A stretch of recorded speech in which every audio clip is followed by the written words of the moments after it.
So this is line 18a3s5 Hilbert Poincaré series Space Shuttle Booster Designs Wow Seti, part 125. There's the alien radio signal mathematical equation with its answer, and we Googled that number to get all this. In mathematics, and in particular in the field of algebra, a Hilbert Poincaré series, also known under the name Hilbert series, named after David Hilbert and Henri Poincaré, is an adaptation of the notion of dimension to the context of graded algebraic structures, where the dimension of the entire structure is often infinite. It is a formal power series in one indeterminate, say t, where the coefficient of t gives the dimension or rank of the substructure of elements homogeneous of degree n. It is closely related to the Hilbert polynomial in cases when the latter exists. However, the Hilbert Poincaré series describes the rank in every degree, while the Hilbert polynomial describes in all but finite many degrees and therefore provides less information. In particular, the Hilbert Poincaré series cannot be deduced from the Hilbert polynomial, even if the latter exists. In good cases, the Hilbert Poincaré series can be expressed as a rational function of its argument t. Again, as you know, when I find a keyword, I Google it to see what it means, and then I post a little bit of each meaning of each word so we know what we're looking at. Okay? So definition is let K be a field and let V equal that. Be an n-graded vector space over K, where each subspace... Okay, I'm not going to read this. Anyways, in mathematics, formal power series are a generalization of polynomials as formal objects where the number of terms is allowed to be infinite. Again, a key word in the Wow Seti signal is polynomials and infinite. It comes up a lot. Okay, so a similar definition can be given for an n-graded R module over a commutative ring R in which each submodule of elements homogeneous of a fixed degree n is free of finite. I don't know what that means. So anyways, even when I read this, I don't get it. Okay, so my thoughts, February 10th. The search for Hilbert in my Wow Seti pages brings up line 16a. The keywords here are, also I searched it because I remember seeing that word before. So I'm on number 18a3s3, and also on line 16a you'll see this words, Hilbert Poincaré series, David Hilbert and Henri Poincaré, infinite coefficient. See more videos about Hilbert. Line 16a is the stereographic projection time-lapse spherical Plucker coordinates Euclidean Minkowski Wow Seti. So again, this is the formula that I got from all these words. We have quantum field theory plus axiomatic formulations of thermodynamics plus the Hilbert spaces plus the Banach spaces equals linear topological space plus vector space plus Hilbert space plus infinite and the question mark. I did bring that calculation up in the last two videos as well. So this is the Space Transportation System, STS. It's the formal name of NASA's Space Shuttle, consisting of an aircraft-like orbiter, two boosters, and a huge external tank. So I want to take a look at that. So the Space Shuttle external tank and boosters. So this one's about boosters and external tanks because, of course, when we're building a UFO, we have to have stuff for the engine, right? So I had to look up boosters and stuff to see what do we need, what do they need, what does NASA use now to get up into outer space? And as of now, it takes them 17 months to fly from here to Mars. Okay, so that's a long time. So what we're going to try to develop is a type of technology where they can get there in a matter of 2 or 3 days. I know it sounds impossible to you guys, but to me, I don't know much about it, and it would be fun, and go with me on this because there is stuff coming up that we could probably create something that could travel that quickly. So Space Shuttle era, external tank and boosters. The main job of the tank is to hold about 535,000 gallons of super cold liquid hydrogen and liquid oxygen. That's pretty big.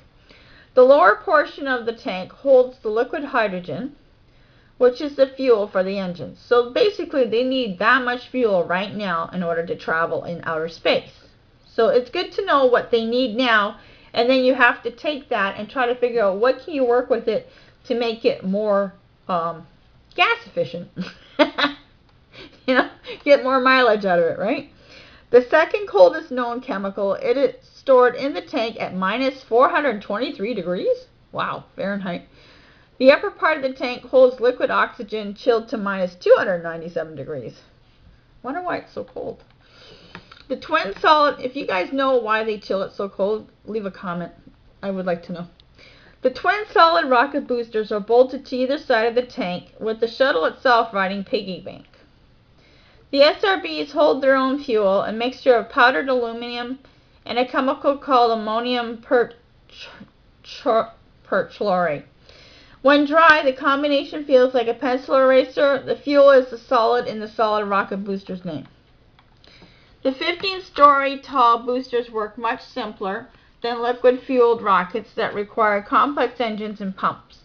They produce nearly 7 million pounds of thrust. Wow, that's a lot. The solid rocket boosters do not ignite until the shuttle's main engines are up and running. At liftoff, flames shoot down through the inside of the booster to ignite the fuel. Once ignited, the boosters cannot be turned off. That must suck. So once you got it lit, you can't get away from it. That's not really good. What, the thing blows up or something? Okay, a bare boosters combines to burn 9 tons of fuel every second. Wow! 9 tons of fuel every second? Wow, that's not very good gas mileage, is it? The booster accelerates the 4.5 million pound shuttle stacked to 3,000 miles per hour.